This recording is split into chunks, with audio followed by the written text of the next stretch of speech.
people like me. You need people like me so you can point your f***ing fingers and say, that's the bad guy. That's the bad guy. That's the bad guy. That's the bad guy. That's the bad guy.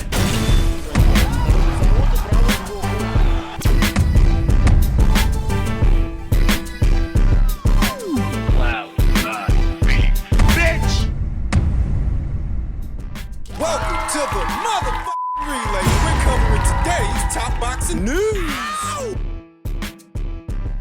Okay, we'll start with this. The latest from Puerto Rican sensation, Edgar Berlanga, who still aims to secure a Canelo Alvarez showdown in the coming year, though in truth, I don't think Edgar is on Canelo's radar, on Canelo's to-do list at 168 pounds. I have not given up on a fight against Canelo. It doesn't matter that he's with the PBC because it's stipulated in my contract that I can fight with an opponent signed with another promoter. I know if I win in February, it could happen later on. Canelo has dates in May and September, so we'll see if it can happen in September. Berlanga told Carlos Gonzalez Canelo has a tentative date of May 4th for his next commitment. Some of the potential candidates to face him include Jermall Charlo, Jaime Munguia, Terence Crawford, and David Benavidez. At the moment, Berlanga is only thinking about Mcrory, who is undefeated in 18 fights and has 9 knockouts. The subject of Canelo Alvarez and what he's gonna do next, who he's gonna fight,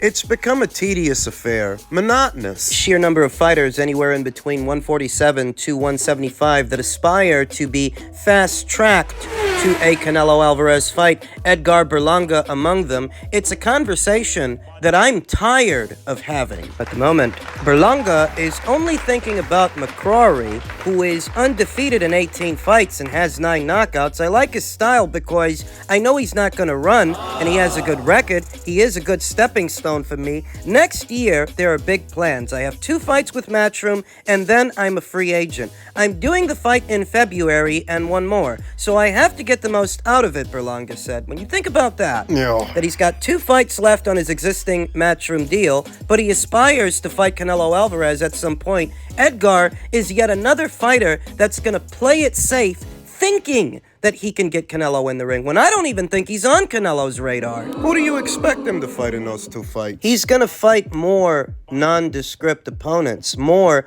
nondescript guys. 2 fights left with Matchroom. He's not gonna take any risks and jeopardize his unblemished record, his unbeaten record, because he, like many fighters today, wants to keep that intact more than he wants to make an impression on the fans. I wanted to fight in front of my people because they are waiting. I spoke to Amandia Serrano and her trainer, Jordan Maldonado, a few months ago about the possibility of being on the card of Serrano's return to Puerto Rico March 2nd, but they didn't contact my promoter, Eddie Hearn. After February, I'll be pushing for that again. I have achieved several dreams, like fighting at Madison Square Garden in New York. The other is to do it at El Coliseo, said Berlanga. I have nothing against Edgar Berlanga, but I just don't think he's gonna get all that far. I look at that super middleweight landscape and all those guys that are there. David Benavidez, David Morrell, Christian Mabili, Diego Pacheco. I don't think Edgar beats any of those guys. I don't think he beats Jaime Munguia. I wouldn't trust him to beat John Ryder. And I don't say these things to slight him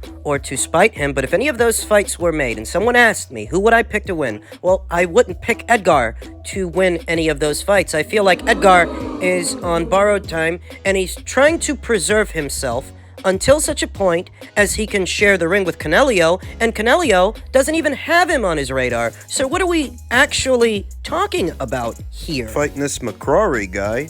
And who knows if Mcrory isn't the one to stick it to him? Who knows if Mcrory isn't the one who will upset the apple cart for Edgar? Edgar is walking on eggshells. He was with Top Rank. He proved himself to be somewhat of a draw with the Puerto Rican fans in the tri-state area. And I feel like he just developed a big head as a result of that.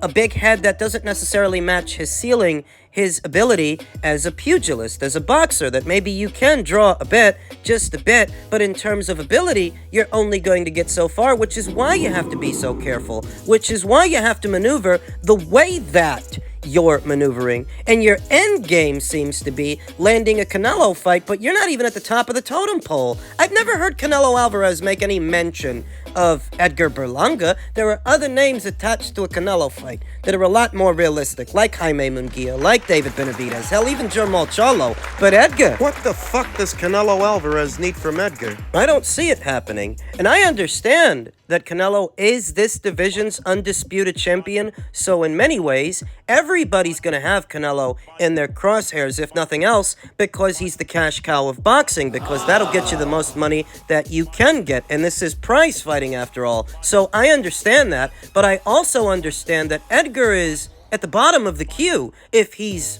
even in the queue at all. We'll see how he looks with Mcrory. Though even if he wins, I still feel like he's on borrowed time. Men's heavyweight news. Joyce says, I'd like to see Parker versus Dubois, and then I'll fight the winner here at year's end. Coming off of 2 consecutive losses to Zhilei Zhang, they've got to get Big Joe back in the winner's bracket, and I think they can. I don't think everybody can stand up to Joe the same way that Zhang did. I was thinking in round 10, that's when Wilder would start to really look for the shots. Joe told Boxing Social, Parker hit him with some good overhand rights, and he boxed really well, but with Wilder, there's always a split second where he can switch off, and he's there with his sniper scope, and somebody's gonna get nailed. The Juggernaut was at his relentless best when stopping Parker in September of 2022, walking through everything the New Zealander could throw at him and wearing him down en route to an 11th round win, an 11th round knockout. So why don't they put Joyce in there with Mahmoud Chaw? Joe's coming off a loss. Why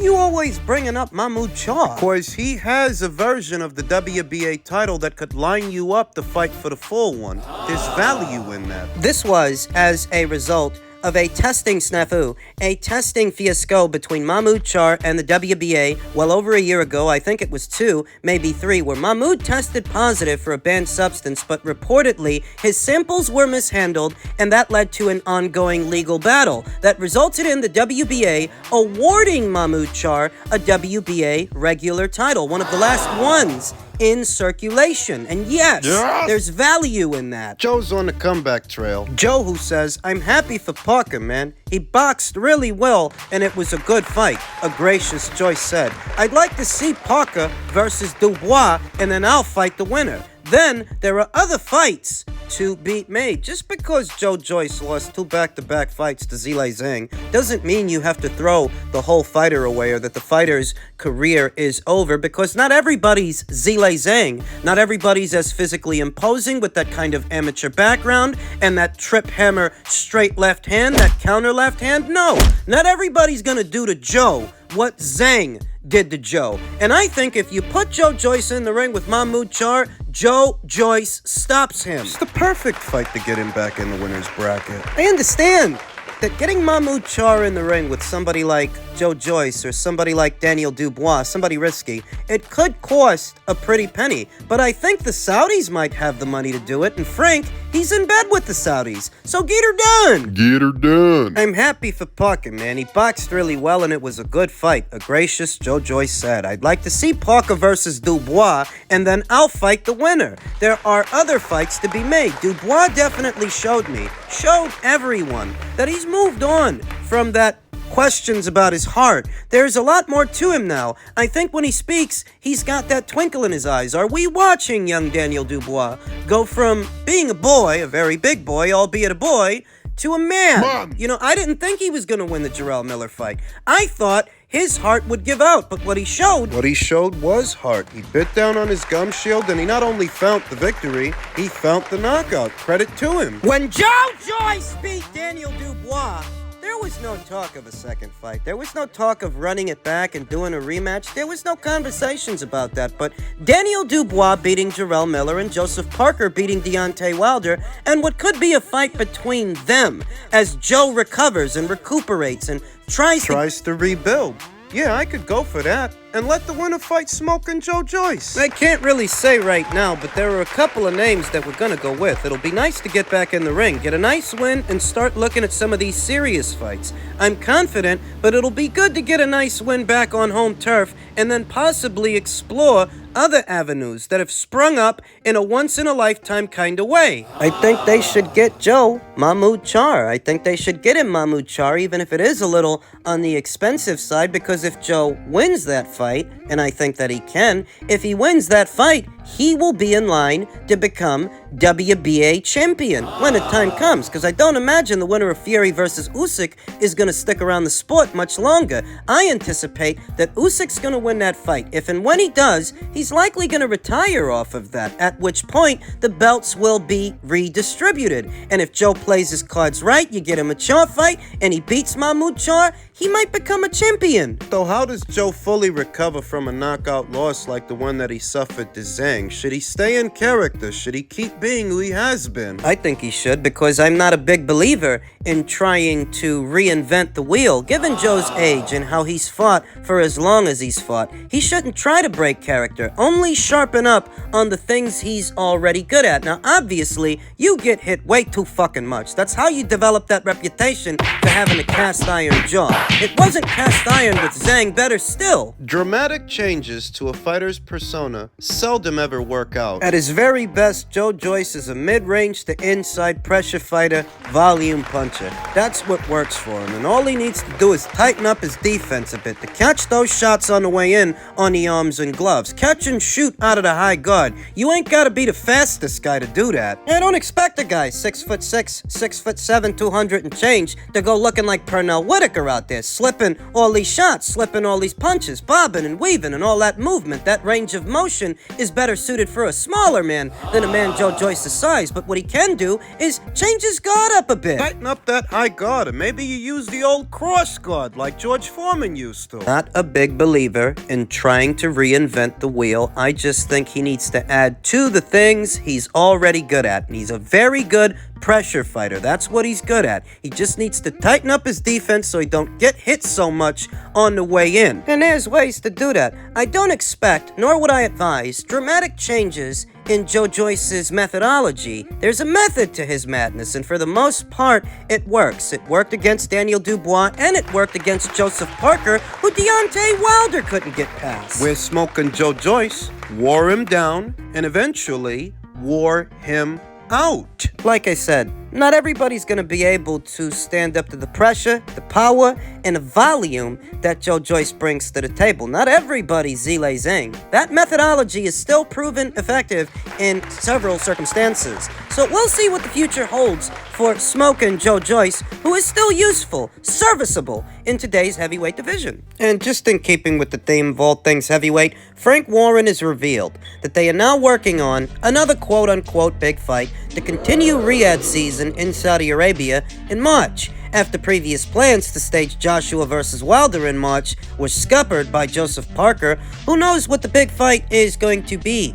Due to some images uploaded by Turki Al-Sheikh himself, it gave rise to widespread speculation that the fight between Joshua and Wilder might still go down because of the picture that showed Turki Al-Sheikh next to Deontay Wilder and Anthony. What I think was a misinterpretation. Turki Al-Sheikh uploaded several images to his social media, not just the one with Anthony and Deontay. He uploaded an image with himself and Arslanbek Makhmudov, Andy Ruiz, Jarrell Miller, Otto Valine, so on and so forth. No, I don't think the fight between Joshua and Wilder goes down. Nope, not anymore. No. As Malik Scotch has picked out 4 potential opponent options for Deontay Wilder to fight next after his defeat to Joseph Parker, who might move on to fight Daniel Dubois or Zhilei Zhang or somebody else. On this hit list designed by Malik Scotch, you'll see the name of Tyson Fury, Alexander Usyk, Daniel Dubois,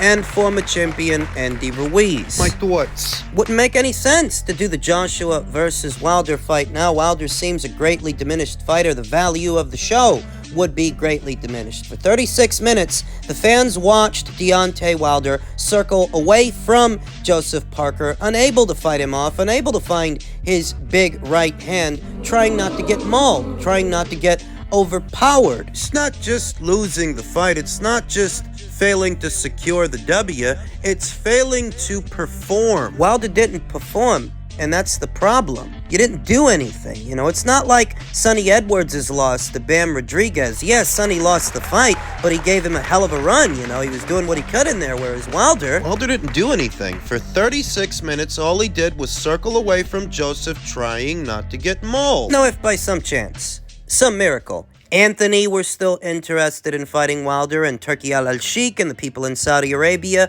were still interested in doing that fight between them, doing it in March, and say it went down, and say that it happened, and say that Anthony won. You wouldn't get any credit. Not from Deontay Wilder's fans. Not from Deontay Wilder. We know what a big, fat, fucking sore loser Wilder is. Story would be that Deontay Wilder was coming off a loss and he got old overnight. I mean, that's what Kevin Barry, Joseph Parker's old trainer. That's what he's saying now about Joseph's win over Deontay Wilder. So if Anthony Joshua were to come in after him, beat Wilder as well, beat him worse, what do you think people would say? And what do you think Wilder would say? What do you think Wilder's fans would say? The same ones that are still calling for that fight now if Wilder lost. You think they're gonna give Anthony Joshua credit? No, for Anthony, it would be a pointless excursion at this point. A fruitless endeavor that doesn't get him anything, get him anywhere. Anthony doesn't need Wilder to get at a big bag, but Wilder... Malik's got a virtual grocery list of heavyweights he would like to see Wilder fight next. Tyson Fury, Alexander Usyk, Daniel Dubois, and Andy Ruiz. I don't think he's going to get either Tyson Fury or Alexander Usyk in the ring, as they're both tied up with each other for at least the next 1 or 2 fights, and it doesn't help at all that Tyson Fury already fought Wilder 3 times. Wilder doesn't have a single recorded victory over Tyson Fury. He's not about to get one now at 38. That rules those 2 guys out. There's Daniel Dubois, who upset the apple cart for then unbeaten American up-and-comer Jarrell Miller. Will he face another American in his very next fight? Would he face Wilder? The problem with Daniel Dubois or Andy Ruiz, who was also mentioned as a potential opponent for Wilder, he was actually in attendance for the Day of Reckoning card. They flew him out at the last minute. And the problem with Wilder fighting either one of those guys